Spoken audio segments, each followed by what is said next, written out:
Hi, I'm O.C. Farrell, and as you probably know, I'm one of the coordinators of the certificate program in business ethics that you'll be involved with over the next 10 weeks.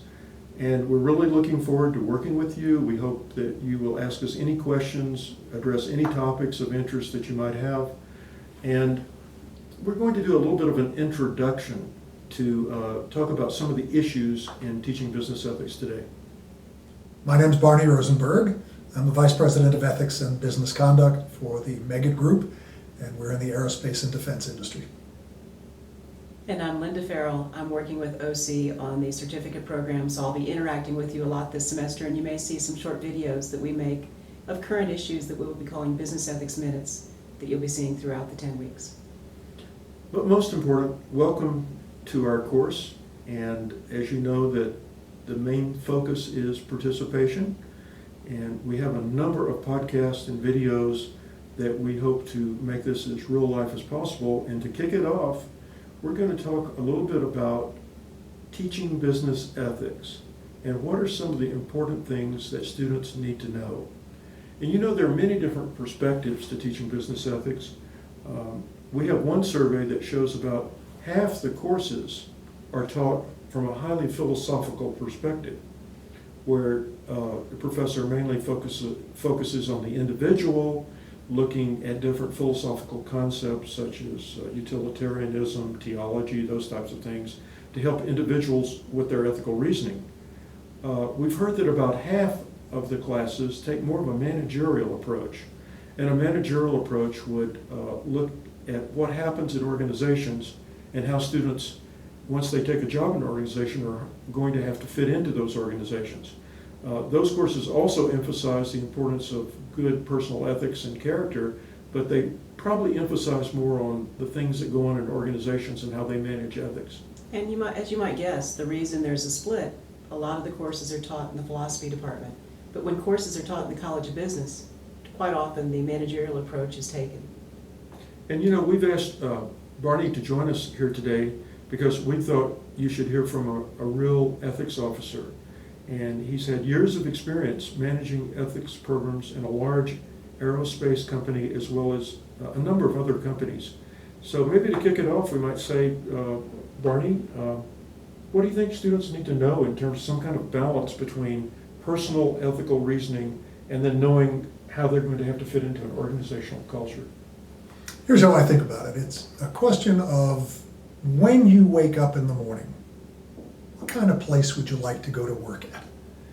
Is it a place where people have the same values or have the same level of commitment to the products and services you produce? That's really what business ethics is about. It's a team sport. It's a concept I'd like to introduce that, we talk about team activities from the time we're young people and we teach our kids about how to behave on the soccer field. Do the same thing in business.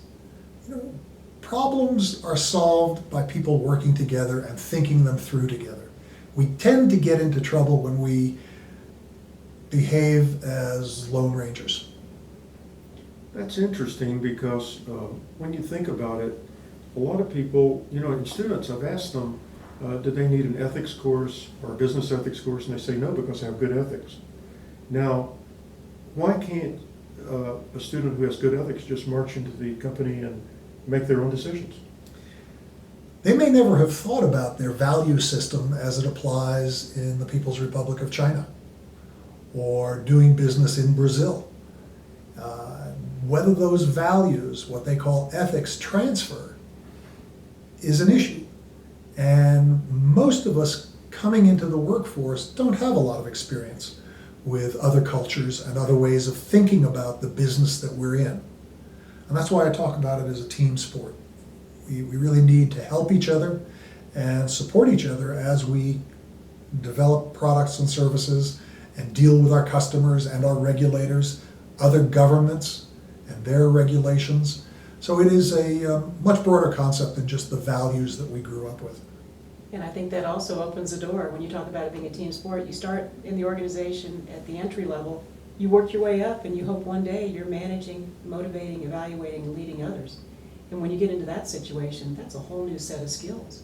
It's one thing to have good ethics, but how do you impart the culture, the rewards, the lens that makes people feel that they need to live up to a certain standard, certain expectations? You know, I also think that as teachers of ethics, there's something to be said for fear as a motivator. We look at the newspapers, we see the headlines scroll on across the TV, we look at the internet on a regular basis, and the lessons learned by other companies who've gotten it wrong are lessons that we need to take to heart and really see that we do it right in the first instance.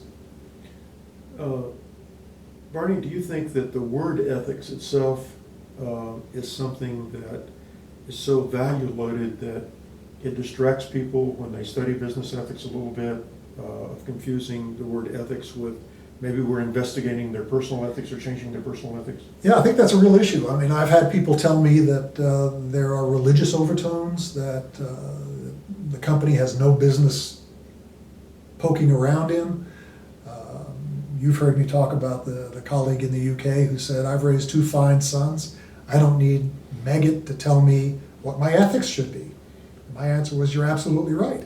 But that's not the issue. The issue is we're 10,000 people in our company. We're in 17 countries. We speak many languages. We come from different backgrounds with different educational and work experience. The one place where we all come together is a common set of values that we apply in the workplace. That's what we're talking about. And I'm actually thinking of sort of refocusing how we explain what it's all about, the ethics part, in our company, and simply calling it a guide to how we work. Well, thanks, Barney. This is really insightful. Hey, we'll be back in just a moment with a little bit more.